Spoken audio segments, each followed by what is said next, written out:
Salut tout le monde, comment allez-vous? Moi ça va plutôt bien. Aujourd'hui on se retrouve pour une nouvelle vidéo et pour parler de jeux annulés tout simplement. Et aujourd'hui on va parler de Brother in Arms Furious 4 tout simplement, ou 4, voilà, bref, nous on va dire 4. Bref, donc voilà, Brother in Arms c'est quand même une licence assez connue tout simplement. Et donc ici c'était appelé tout simplement Furious 4. Voilà, et donc appelé plus tard Furious 4 aussi. Donc c'est un jeu de tir à la première personne qui était développé par Gearbox Software et dévoilé tout simplement par Ubisoft lors de la conférence E3 2011, initialement prévue pour être publié par Ubisoft et faire partie de la série Brother in Arms, tout simplement. Bref, le titre est finalement devenu une priorité intellectuelle indépendante pour Gearbox Software. Excusez-moi. Et donc le projet a finalement été annulé par Gearbox en juillet 2015. De nombreux éléments de gameplay ayant été transférés dans un autre projet, Battleborn, tout simplement, qui je pense est un peu connu. Bon voilà, Battleborn, j'ai joué, j'ai déjà fait des 3 gameplays, mais bon c'est pas un jeu qui a énormément marché. D'ailleurs je pense qu'ils auraient quand même dû sortir Brother in Arms finalement. Donc bref, le jeu au niveau de tout ce qui est intrigue et tout ça, c'est après son dévoilement tout simplement à l'E3 2011, Brother in Arms Furious 4 s'est présenté comme une suite décontractée au titre Brother in Arms, excusez-moi, adaptant une approche très différente du sujet de la Seconde Guerre mondiale. Au lieu de présenter une vision réaliste de la guerre centrée sur le sergent d'état-major Matt Baker de la 101e division d'aéroportée tout simplement, Furious 4 suivrait 4 nouveaux personnages d'une unité non nommée dans une aventure fictive à travers l'Allemagne d'après Hitler, tout simplement. Bref, donc les 4 protagonistes sont Chuck, un soldat amérindien qui utilise des hachettes pour se débarrasser de ses ennemis, Montana, un grand bûcheron devenu un tueur de voilà quoi, qui manie une mitraillette, Crockett, un natif du Texas qui utilise un fer à repasser pour marquer ses ennemis, et Stitch, un Irlandais mentalement instable qui choque ses ennemis avec un taser fait sur mesure. Bref, en gros ça allait être un gros truc de gros taré en fait. J'aurais bien aimé quand même voir un petit peu tout ça. Bref, au niveau de son développement, donc Furious 4 a été annoncé lors de la conférence de presse de l'E3 2011, sa sortie d'Ubisoft tout simplement. Et donc sa sortie était initialement prévue pour le premier semestre 2012. Ubisoft a abandonné les marques déposées Furious 4 en mai 2012. Et donc les droits de Furious 4 de la série Brother in Arms appartiennent à Gearbox Software.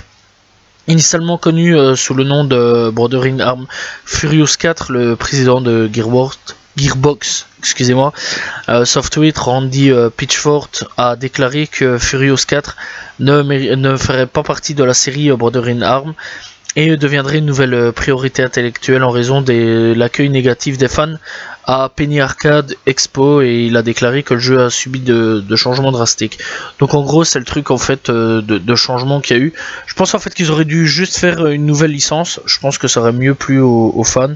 Voilà, c'est vrai quand même que quand on est habitué à des jeux fortement, même si je dis que c'est cool, mais quand on est habitué à des jeux fortement vraiment voilà, très carrés, et qu'on part sur d'autres trucs, c'est vrai que ça peut être un peu un changement pas très intéressant.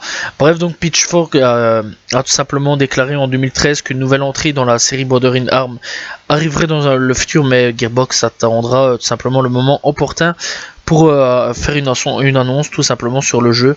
Et donc dans une interview en 2014 avec Polygon, Pitchford a expliqué tout simplement sur la décision de transformer Furious 4 en une tout simplement nouvelle propriété intellectuelle, disant qu'après beaucoup de discussions internes, le studio est arrivé à la conclusion que Furious 4 n'était tout simplement pas bon pour Brother in Arms.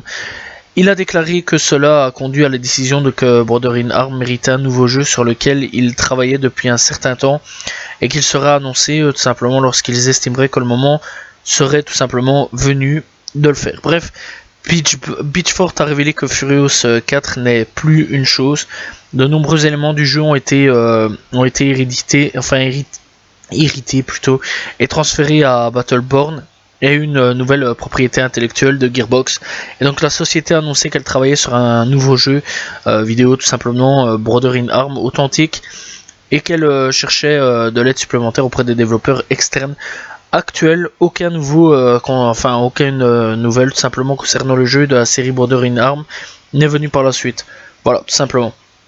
Bref, alors que la bande-annonce en images de synthèse a suscité des comparaisons avec Inglourious Basterds de Quentin Tarantino, les aperçus de la démo de Gearbox tout simplement à l'E3 décrivaient le jeu comme une combinaison du précédent jeu du studio Borderlands et Bulletstorm de Popple Canfly et Epic Games, voilà tout simplement. Cependant, Arthur Geese d'IGN n'a pas apprécié que le jeu ne soit contextuel, et donc car il ne possède pas les précisions historiques pour lesquelles Brother in Arms est connu tout simplement. Bref, il faut savoir que le jeu à la base initialement, et il devait y avoir tout simplement un multijoueur, un solo, bien sûr, voilà tout simplement.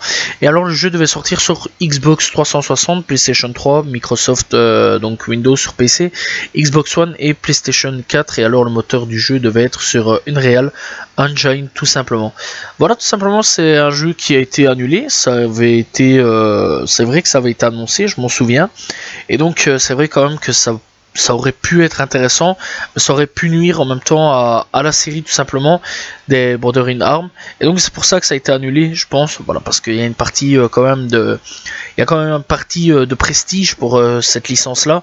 C'est une licence très connue, les Brother in Arms. C'est vraiment une licence très à cheval et vraiment très droit là-dessus au niveau historique. Donc voilà, je pense que c'est normal et que je comprends un petit peu que c'est pas parti un petit peu en couille comme on va dire. Voilà, et clairement ça aurait été bien, je vais pas vous mentir, de retrouver ces 4 personnages, voir un petit peu ce que ça pourrait faire, un petit peu de fantasy on va dire dans le délire quoi, quelque part de la Seconde Guerre mondiale. Mais bien sûr, je pense qu'avec une autre licence tout simplement ça aurait été bien mieux de faire tout ça. Donc voilà, bref, dans tous les cas, c'est la fin de cette vidéo. J'espère que vous avez apprécié la vidéo. N'hésitez pas à vous abonner, liker, commenter, partager. On se retrouve très prochainement pour une nouvelle vidéo. Salut tout le monde, ciao ciao.